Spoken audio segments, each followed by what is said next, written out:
அன்பினர்களே, இலங்கையில் என்றுமில்லாதவாறு நீதித்துறை சேவைகள் சங்கத்திற்கும் ஜுடிஷியல் சர்வீஸ் கமிஷனுக்கும் இடையில் மிகப்பெரிய கருத்து முரண்பாடுகளும் எதிர்ப்பலைகளும் கிளம்பி இருக்கின்றது. ஏன் காரணம் என்றால், தற்போதைய பிரதம நீதியரசர் லார்ட் பிரீத்தி பத்மன் சூரசேன அவர்களின் 2 ஆண்டு கால வயது அதிகரிப்பை, அதாவது சேவிஸிலிருந்து மேலும் 2 ஆண்டு கால வயது அதிகரிப்பை நீதித்துறை சேவைகள் சங்கம் எதிர்க்கின்றது.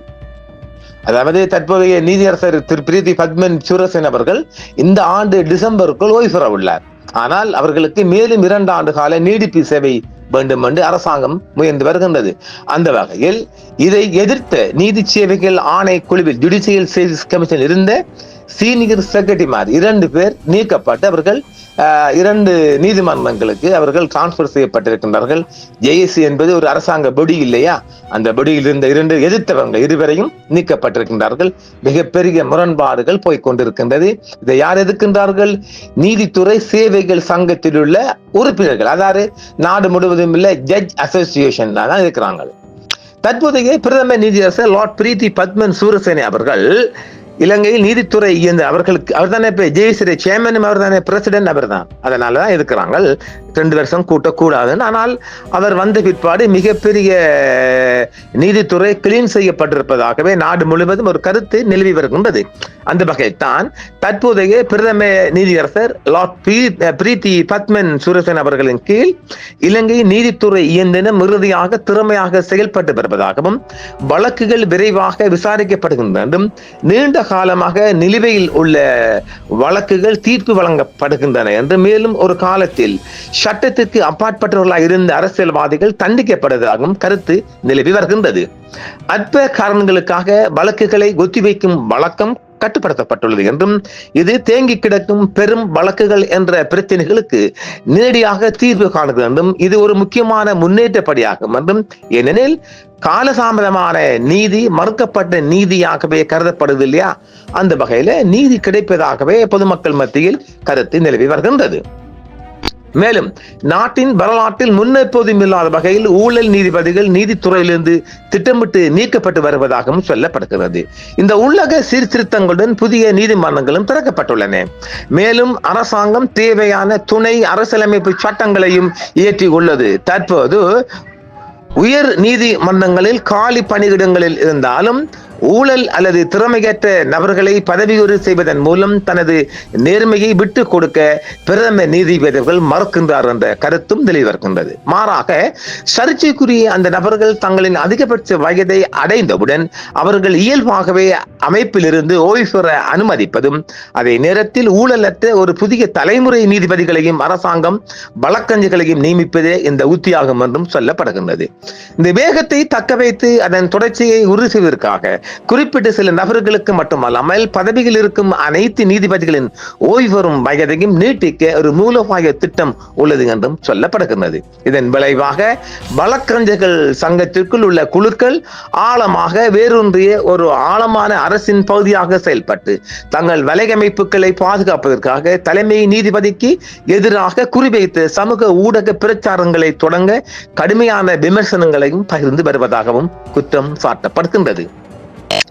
சரி, இந்த நீதித்துறை சேவை சங்கத்தில் மொத்தமாக 250க்கும் மேற்பட்ட உறுப்பினர்கள் உள்ளனர். நேற்று இந்த சங்கம் கூடியிருக்கின்றது. ஒரு பொதுக்கூட்டத்திற்கு நடத்த அவர்களின் குறைந்தபட்சம் 1/3 பகுதியினர் வர வேண்டும் என்பது அவங்களோட ரூல்ஸாம். இருந்தாலும் இங்கு 86 பேர் இல்லாமல் 65 பேர் மட்டுமே ஒரு சிலரே வந்திருப்பதால் இந்த வாக்கெடுப்பு சட்டப்பூர்வ செல்லுபடி இல்லை என்றும் சொல்லப்படுகிறது. அதாவது நேற்று 11ஆம் தேதி கூடிய இந்த நீதித்துறை சேவைகள் சங்கத்தில் 65 பேரும் கூடி எதிர்த்திருக்கிறாங்க. எதை? இந்த நீதியரசர்கள் வயது அதிகரிப்பு எதிர்த்திருக்கிறாங்க. அது 1/3 பங்கு இல்லை என்றதால அதையும் அவங்க எதிர்க்கிறாங்க. இந்த சங்கத்திலே தீர்மானம் செல்லுபடி ஆகாது என்றும் சொல்லப்படுகின்றது. நேற்று சனிக்கிழமை சங்கத்தின் தலைவர் கௌரவ பாஸ்டன் அமரசேன ஒரு கடிதம் அனுப்பியிருந்தாராம். அவர் தலைவர் பதவியை ராஜினாமா செய்வதாக அதில் குறிப்பிட்டிருந்தார். இது ஒரு அரசியல் ஆதாயத்திற்காக செய்யப்பட்டது என்றும், இது ஒப்புதல் சட்டபூர்வமான அல்ல என்றும் அவர் தெரிவித்திருந்தார்.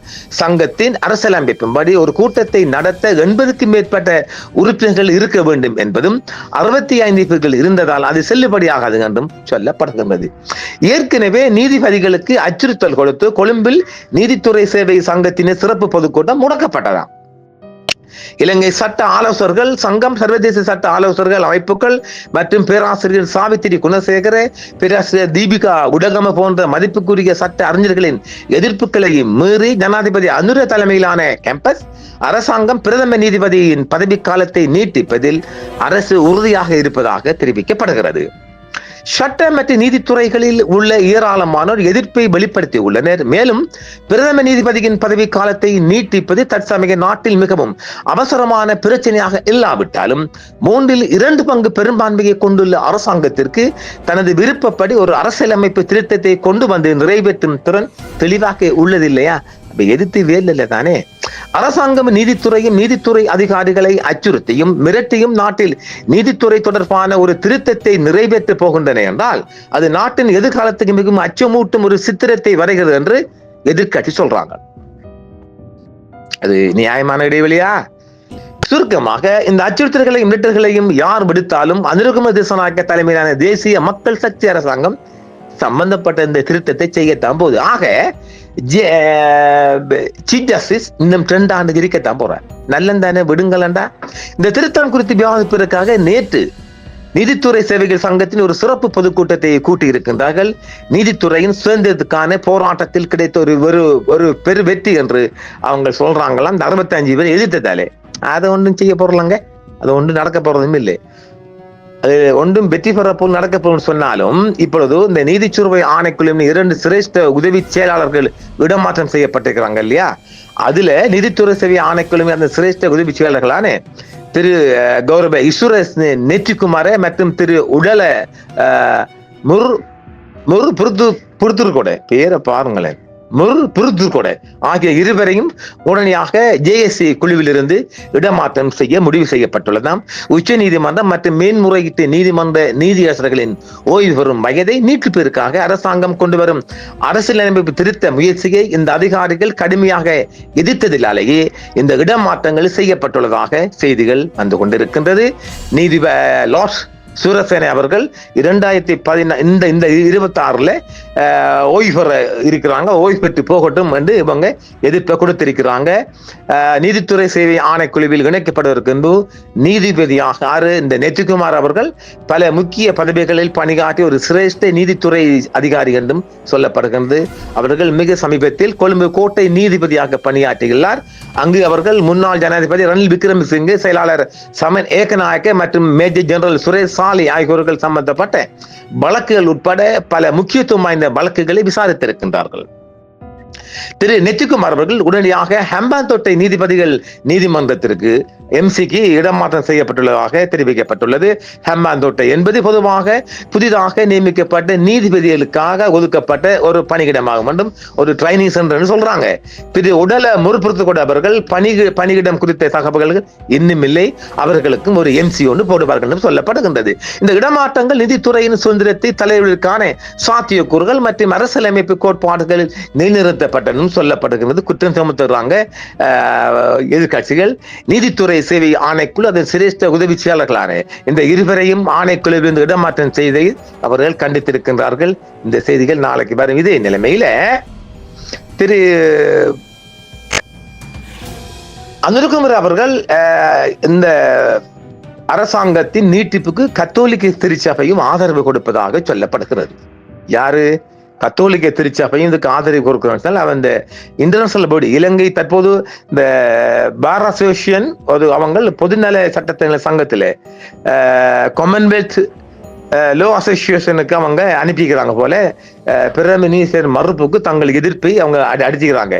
காமன்வெல்த் பார் அசோசியேஷனுக்கெல்லாம் அறிவிச்சிருக்கிறாங்க லண்டனுக்கெல்லாம். ஆக ஏதாவது ஒரு சர்வதேச அமைப்புகள் இது தலையிடவும் வாய்ப்பு இருக்கின்றது. இதேபோல இந்திய வழக்கறிஞர் சங்கத்திலே முறையிட்டிருக்கிறாங்களாம். அதாவது இந்த லோயராசு இலங்கை சட்டத்தணிகள் சங்கம் சர்வதேச பொடிகளுக்கெல்லாம் அறிவித்தல் அவங்க கொடுத்திருக்கிறாங்க. அதாவது முறையிட்டிருக்கிறாங்க. இந்த முறைப்பாடு போயிருக்குது. அதையெல்லாம் அரசாங்கம் கண்டு கொள்ளுவதாக இல்லை. நிச்சயமாக அரசாங்கம் சிஜியோட வயசு எல்லையே அதிகரிக்கத்தான் போது அவங்களுக்கு மட்டும் இல்லை, court of appeal Colombo court of appeal மற்றும் சுப்ரீம் கோர்ட்டில் இருக்கிற ஜட்ஜிகளுக்கெல்லாம் இந்த அதிர்ஷ்டம் கிடைச்சிருக்குது. மேலும் அவர்கள் 2 ஆண்டு காலம் அவர்கள் சேவை நீடிப்பு வரப்போகின்றது. நல்ல விடயம் நாட்டில் நடந்தாச்சு. அது என்ன பிரச்சனைனா, இந்த வக்கீல்மாருக்கெல்லாம் சில உழைப்பு இல்லாம போகுது. சுருக்கா குயிக்காக வழக்க முடிக்கிறதுக்கு சிஜே உத்தரவிட்டிருக்கின்றார். நாடு முழுவதும் என்ற தகவலும் வந்த வண்ணம் இருக்கிறது. பார்க்கலாம். மீண்டும் பல காணொலிகள் இருக்கின்றது, அவைகள் சந்திப்போம். நன்றி நேயர்களே, மீண்டும் சந்திப்போம். என்றும் உங்களுடன் சன்ரைஸ் இந்தியா டிவி. சப்ஸ்கிரைப் பண்ணுங்கள், பெல் பட்டனையும் கிளிக் செய்யுங்கள். உங்கள் ஆதரவே எங்கள் சேவை. ஆதரவு தாருங்கள், அரவணைப்போம். மறக்காம சர்ப்ரைஸ் பண்ணுங்க. தேங்க்யூ.